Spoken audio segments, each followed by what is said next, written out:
Okay, welcome to my FB page sa YouTube channel. Kini inyong lingkod si Pastor Armando S. Montero ay nagbabalik. Shout out sa tanan mga kaigsunan na Luzon, Visayas and Mindanao.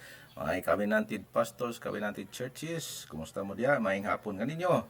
Nining adlaw pizza 24 sa bulan sa April, year 2020-25. Bugaton nasab nga ipadayon ng atong nabiyaan nga subject nga mao ang outer darkness. Outer darkness mga kaigsunan, matod pa sa English, ang meaning nini state of being o sa atong si pinulungan na kahimtang sa kinabuhi. O ikaduha na ning punto mga kaigsunan ay ikatulo, ay ikaapat na gani no? Ay ikatulo no? Kaya unang state of being sa kining gitawag nga Jesus Christ coming no? Lima judgment. O kagahapon natong natikap ang ikaduha nga state of being during wrath of God o ang karon mga kaigsunan atong itakol part 3 na ni part 4 mahitungod kini sa ining outer darkness state of being kahimtang sa kinabuhi during millennium 1000 years Christ reign on earth. So muna ato ang subaybayan karon mga kaigsunan na tutukin ninyo kapagayon ini nga maong subject. Ang inyong cellphone ay i-charge na nadaan na o idili isaksak sa kuryente o ayaw i-scroll kay ato na kining himay-himayon ato kining i-analyze o ato kining subay-subayon mga kaigsunan na nata sa ikatulong punto sa maong outer darkness o kahimtang sa kinabuhi. Now dinhi atong masubay og masilip nga unsa ang kahimtang sa mga saved nations. Matod pa sa Revelation 21-24, daghang mga kanasuran nga naa sa gawa sa syudad. Muna ang mga igo lang na luwas sa pagka-impyernohanon. Samantala ang kadtong nakapasar sa cabinet training, taas no kahit kanino tungod kay adunay divine body, nasumpay ang iglesia, nasumpay sa divine head nga mao si Jesus Christ, ug nakapasar ang church sa divine nature, muna nga hayahay kayo tungod kay kauban ni Kristo ug maghari kauban ni Kristo. Wala mga kaigsunan nini nga punto ato nang sugdan. Letter E, they will marry 7 wives. So mo ni ang mahitabo sa panahon nga si Kristo na ang maghari, no? O gitugot sa ato ang Ginoo nga mga asawa ang mga people saved ining tungora o gadunay 7 ka mga asawa. Sumala sa Isaias kapitulo 4 bersikulo 5 atong mabasa, og ang 7 ka babae mupugong sa usa ka lalaki niadtong adlaw nga magaingon, magakaon kami sa among kaugalingong tinapay og magasulob sa among kaugalingong bisti, hinganli lamang kami sa imong ngalan, kuwaon mo kanamo ang among kaulawan. You see? So ato makita dinhi mga kaigsunan nga dili na problema ang pagkaon, sila na ang mangita og pagkaon. Ang gusto lang nila nga mukupot sila sa ngalan sa lalaki aron nga magpaliwat pud sila mga kaigsunan. So kini ang maong kahimtang sa maong igo lang na luwas pagka-impyernohanon. Musana ni sila tungod kay naa may reproductive organ, no? Og ang ilahang pagkabanhaw sa pagbalik sa tong Ginoo mere flesh body lang, no? Na ay dugo ug unod. Sa unang Korinto 15:50 matud pa rin karon ginaingon ko kini nga mga igsuon nga ang unod og dugo dili makapanunod sa gingharian sa Dios, bisan ang pagkamadunoton dili makapanunod sa pagkadili madunoton. So klaro kayo mga kaigsunan ang klase sa pagkabanhaw sa usa ka tawo nga igo lamang naluwas sa pagka-impyernohanon, mere flesh body, no? Adunay flesh and blood. So, ang book of Isaiah mga kaigsunan, usa kini ka pasahi sa Biblia, kanunay kini nga naghisgot sa millennium. So, inyo ning mga matikdan unya kung sa ang flow sa pagsulat sa Isaiah. So, particularly kanunay kini naga-refer sa millennium o 1,000 years nga paghari sa tuang Ginoo.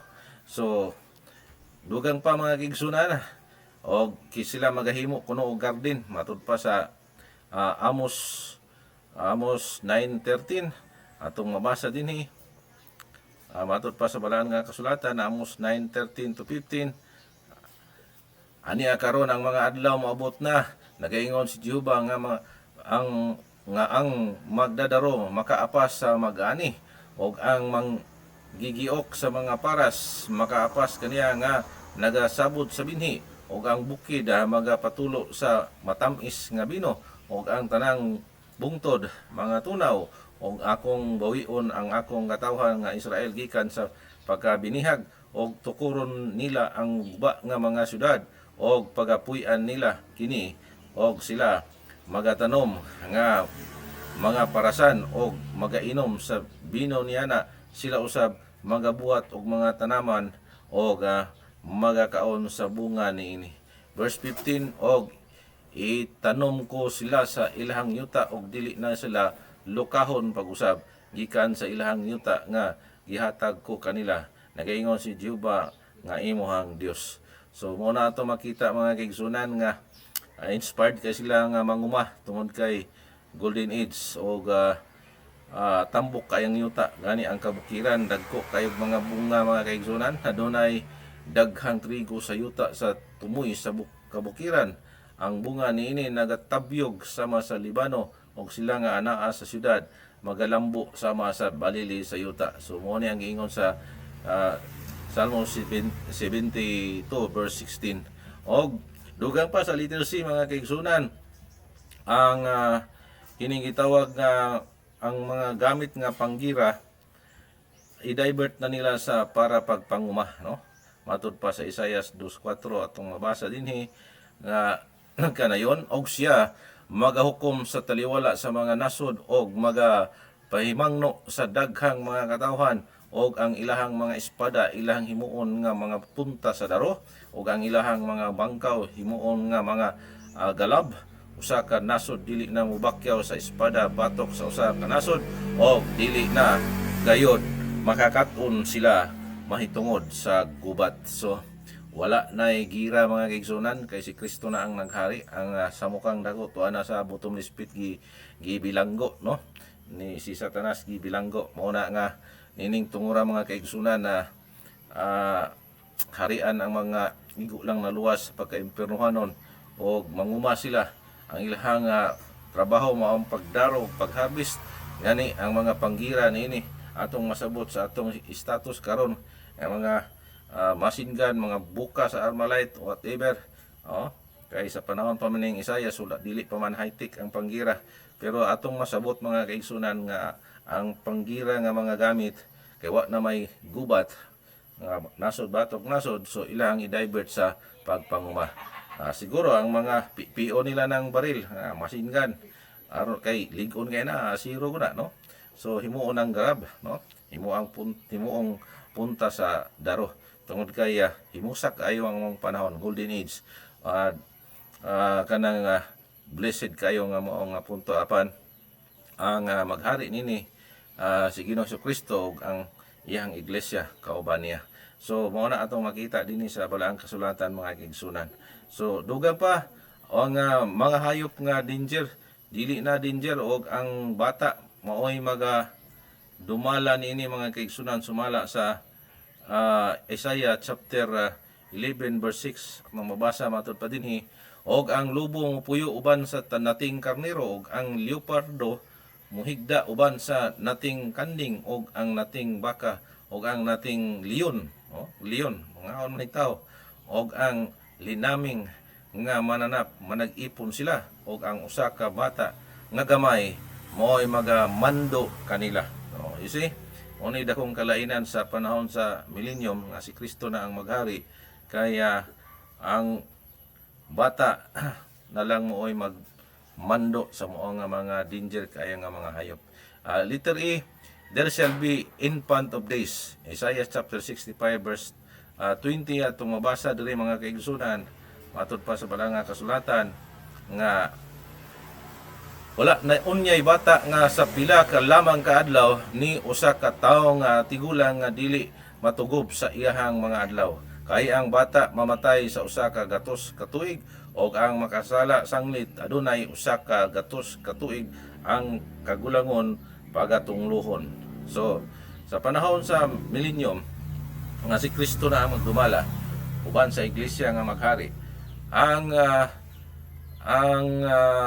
liwat nini nabahin sa duha gyapon. Ang liwat sa mga igo lang naluwas pa kay impyernohanon. Adunay mo sanong sa hari, gitawag na good para kining mga bad, dili ni mo sanong, no? Pero dili sila kaig tungod kay ilang leader tuwa man sa gibilanggo man o mamatikda na to dinhi nga wala nay bata nga mamatay mga igsunan. Wala nay bata nga mamatay. O kung dautan siya, makaabot gyud siya sa 100 years. Oh? Matagbaw siya sa iyang mga tuig. Apan sa pagkaabot og 100 years, automatic nga matumba siya. Tungod kay nakategory siya sa dautan. Apan katong good nga sang-ayon sa nagdumala, so dili na siya, padayon na siya for eternity. So ato na siyang makita dinis balang kasulatan ng Isayas, nagbutyag o wa pa gini mahitpo sukad. Advance lang sila, millennium daw kuno, millennium generation. So napamay daghang bata nga mga matay nya, umaw gyapon ang yuta. So panahon ni Kristo i-repress ang yuta og hasta ng tambuka og ang maong mga guba nga mga na-damage sa maong World War III siguro, baga ilahaning pangrepiron. Ezekiel 36:35 ato mabasa, matud pa dinhi, og sila moingon kining yuta nga nabiyaan nahimong ingon sa tanaman sa Eden, og ang awaaw og biniyaan og guba nga mga syudad ginakutaan og ginapuy-an. So ilahan ang pangrepiron mga kaigsunan. Ang mga na-damage dili man gid na totally na-damage yun kay ilugon man gud ni Kristo ang mong gingharian o si Kristo na ang magdumala mga kaigsunan. So mo kini ang ato makita karon mga kaigsunan nga ang sa ining gitawag ikatulong kabahin, apa ba ni wala na di. So dinilang ta ko to mga kaigsunan, no? Ini nga ikatulo nga punto nga during millennium ang kahimtang sa kinabuhi sa wala nakapasar sa pagka matinumanon og maghari uban ni Kristo. So mo ning state of being sa maong igo lang naluwas pagka-impyernohanon, no? Mga musanay sila o ang ilahang mga liwat nabahin na kategori sa duha. Adunay bad o aduna puy good, o ang kuan ani pagka-expire sa usa ka libo ka tuig kalaigsoon napay mag-edad og 99, mag-edad og 80, nag-edad og 50, og mo na nakita ni Satanas nga sama sa balas sa dagat. Siyempre pati naghahanan na tungod kaya 1,000 years na, og iya haponing i-deceive. Ilaha daw libutan na mong syudad, wadto daw sila sa syudad kay maukat-on daw kuno kay balo, pero i-deceive niya iyang libutan mo nang ingon sa Revelation nga gilamon sila sa kalayo. Mao na ang last revolt ni Satanas, o kumani ana ilabay na siya sa linaw nga kalayo uban niadtong mga hinanid niya nga mga nakategory sa dili luwas mga kaigsunan. So far so good. Dinhi lang sa takon una mga kaigsunan, o yaw kalimot sa pag-subscribe o pag-like sa akong YouTube channel, o i-share nimo mga kaigsunan ang maayong balita sa gingharian aron nga sa ingon ni ana dili magmahay sila mga kaigsunan. So bye bye for now mga kaigsunan. God bless us.